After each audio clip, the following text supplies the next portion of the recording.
Hubdoc, as you know, it's free with Xero.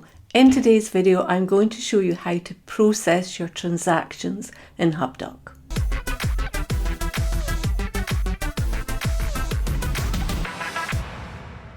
Okay, let's head into Hubdoc and take a look. We're in Hubdoc and this is what we're confronted with. We're sitting on the All tab, which is where it takes you to. But it's quite interesting, before we head to Review, which is the place to go to begin with, let's look at what we see in All. This sign here, you go, oh, what does that mean? But that actually just means this has got to be dealt with. It's a warning triangle, but it's nothing to worry about. This sign, as you can see, is a little bit different, and I'll talk to you that a little bit later. This tells you that these two, in fact, 3 transactions are still processing. So if we go into the processing tab, we will see those and we can see, yeah, the documents are there, but for some reason Hubdoc's taking a bit longer to process them. Sometimes the quality might not be good enough, sometimes Hubdoc just takes a bit longer. But where we tend to go as soon as we go into Hubdoc is straight to the Review tab. And this shows us the documents that are in here that we need to deal with. Our document appears in the middle, we can zoom in, we can rotate right or left. I don't actually know what reset does. If we scroll down to the bottom, it will actually tell us how this document got here. So this document has been uploaded by me, and it also tells you when it was uploaded, the date and the time of the upload. Right, before we go to the actual document, we'll also talk to you about things that you don't need to do in Hubdoc. There's an option in here to mark a document as paid. It's got an option there. It's also got it here as well. I don't see any relevance to this in Hubdoc. Your accounts are kept in Xero. If you want to know if something's paid, you'll go into Xero and find out. I have never understood why you would go to the further effort and mark in documents as paid in Hubdoc. That's maybe just me, but I never ever go near here. You have an option to add a note. So if you click on note, you can just say add any note about a document. Handy to know that, and then you can see that's appeared. So maybe at a later date you come back to a document, there might be something that's quite worthwhile on that note. View, this is if you're looking at your document and it's hard to see, you can do this and it takes you into a new screen, which for my eyesight, or if you're working on a laptop, can be an absolute godsend. Yes, you can now read the document much easier. If you want to download a document, then you can do it with this option. And if you want to delete a document, so maybe you've uploaded something to Hubdoc by mistake, you just want to get rid of it, you can delete. Okay, back to dealing with our transactions. I'm going to come back to Handsome Homes and you'll see why later. I'm going to skip to Star Stationery. So we look at our document. So this is the list of documents to review. This is the one we're currently on. We can look at it, and over at the right hand side is where we deal with it. Now it's very important to look at your screen in 2 separate sections. The first section is this section here, which is all about Hubdoc. And again, as I said, part of what I'm going to do is tell you what not to do. The first option here is choose a document type. Again, click on the drop down. I don't see any reason for choosing this. Everything in Hubdoc is going to be a bill, it's going to be dealt with. So I ignore that completely. I only use effort where it's required. Moving down then, we've got our supplier, and Hubdoc has entered this. Hubdoc has gone to this document, found the supplier name and actually picked it up. It won't always get it right. If it's not right, you can change it, but that's fine. Then it goes to the invoice number. Again, if we look at our invoice number here, Hubdoc has found it. Invoice date, again, it's been found by Hubdoc. Don't trust Hubdoc. That's where a lot of people go wrong. It's a great tool, but it must be checked. Then you've got a box for the due date. Now, these invoices that I'm showing you are not real invoices. I've created them and I've maybe not put as much effort into them as I could have done, should have done. There's not a due date on this invoice. If it was a Xero invoice, you would know there's a due date. This is quite important because when it feeds into Xero, you want to keep track of your due dates. If there's no due date, Hubdoc will put in the same date as the document. So if we fill nothing in here, this will go into Xero saying it's due for payment on that date. If we want to put a date in manually, we can click here and let's just say this supplier gives us 30 days. So if it's the 11th of August, we head to September and we can choose the 10th of September. Next, we've got the total amount of the invoice. Yes, that's correct. Again, don't just assume that Hubdoc will always get it correct. What's the currency? No surprise, it's GBP. What's the tax rate? Again, do not assume that Hubdoc will get this right. Sometimes you have to change it. In this instance, I might say we've been lucky, but in this instance, Hubdoc has behaved. The tax is 20% and the tax value is £4. So we've got the important bits, the supplier, the invoice number, the date, the due date, the total amount, the tax rate, and then the values, and we're happy with all of that. So that's the first part, that's the first check that you do.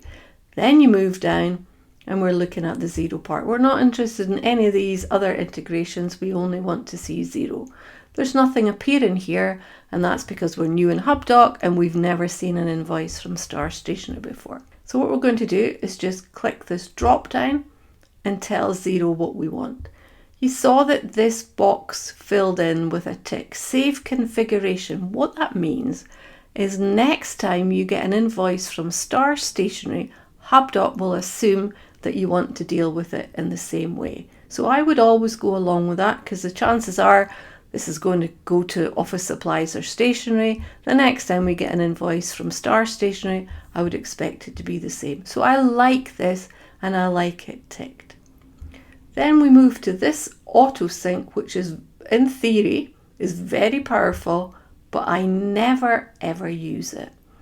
If you chose this, in theory, every time you get an invoice from Star Stationery, Hubdoc would know what to do with it and would push it straight to Xero. People think, brilliant, that's absolutely what I want to do. But if Hubdoc makes a mistake, you can end up with a mess in your Xero account.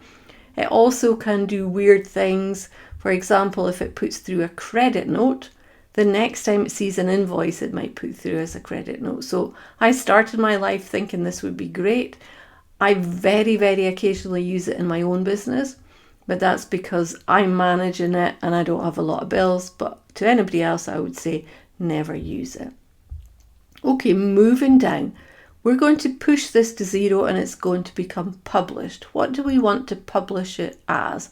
And I will publish everything as a purchase. You can go down here and choose spend money instead, but I put everything through as a purchase and then just match the payment to it. This is if you wanted to put sales invoices. I don't tend to use Hubdoc for that. And credit notes, you will need credit note on the odd occasion when it's a purchase credit note that you have. But 90%, 95% of the time, it's going to be a purchase.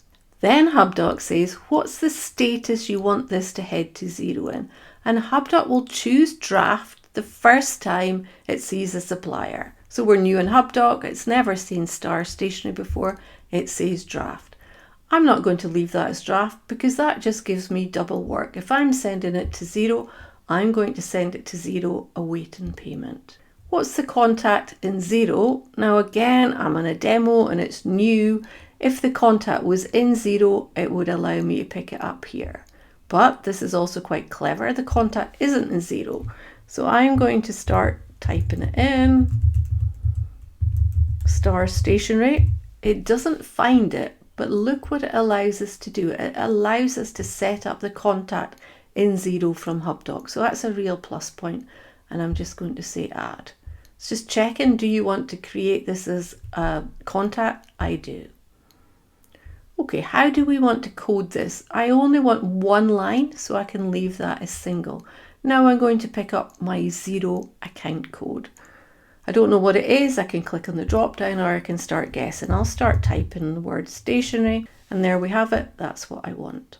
This box confuses a lot of people. In Xero, you can rebill costs to a customer. The chances are you're not going to be doing this, so you ignore this box. I find a lot of people would end up putting Star Stationery in here again. In fact, I probably did that in the early days.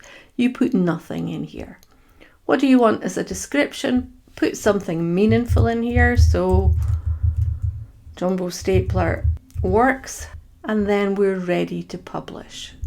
Quick check, everything in the Hubdoc side looks fine. What do we want to do in Xero? We know it's not published at the moment. It's also still got this review sign. It's a warning triangle, but it's a review sign. And we go down and we choose publish. Click on it. If it doesn't do anything, it's because it's still in that box and you have to click on it a second time. Now you'll see something's happening. It's changed to tell you that it has published in Xero and it's gone from the review tab. If we go back to all, we will see it there and it's got a tick against it. But the review tab is no longer there. So the review tab is showing us what we need to deal with. Now I'm happy to look at Handsome Homes for you. This is a different sign and it's actually saying we think this is a duplicate. So if you look through the two of them, you will see it is actually a duplicate. We go to this show duplicates. I wish this was in red, not just yellow. And it'll list them. So what you're doing, you're saying, is it a duplicate? Yes, it is. So you choose one of them. Neither of them have been dealt with, so it doesn't matter which one you choose. And you say, let's bin it, move it to trash. We've dealt with our duplicate document, so we just click on the X. Back in the review, and we only have the one left. So over at the right, ignore this, ignore this. Let's look at the Hubdoc sign. Yes, Handsome Homes, invoice number. Why is it picked up? NO, I don't know. If you're being pedantic, you could say, I don't want it. Due date, you think, okay, I don't need to change it. It's the 21st. Or you can say, no, it's due. And this time, let's say 7 days, choose the 28th. Total amount, correct. VAT, 20%, correct. VAT amount, correct. Again, Xero's not configured because Xero has never seen one of those before. In other words, an invoice from Handsome Homes. Click on the drop down. Yes, we like this. Ignore this. Purchase, yes. Don't leave it as draft. That's given us extra work. Go to await and payment. Again, my demo company doesn't have it set up, so we need to type it in. Handsome Homes. It's not found. You want to add it. Yes, create the contact. Where we're going to code it to. This is a retail company buying and selling, so floral mugs. I'm happy to go to, and I think it's called cost of goods sold. No customer. Description, mugs. And if you notice, publish won't do anything. But if I tab out of there and then publish, it will. Okay, moving on, we have another invoice, Hubdoc side of things. Ignore, here's the supplier. Is that the invoice number? Yes. There's the date. You see, I've got no due dates on my invoices. I'll leave it at this stage, but you know, if that was on the invoice, hopefully Hubdoc would pick it up. Total is correct. VAT is correct. VAT amount is correct. Down to the Xero section. We need to click on the drop down. It's not draft. Next time we get an invoice, it won't say draft, it'll say await and payment. Who's the contact? Net connect. Add it, create. Where are we going to code it to? Telephone and internet.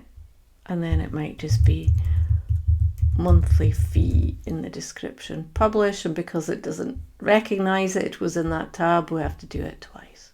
Shows you it's publishing, and you can also from here view the purchase in Xero. This is quite good. Flip into Xero from here and there's your bill as you would expect in Xero.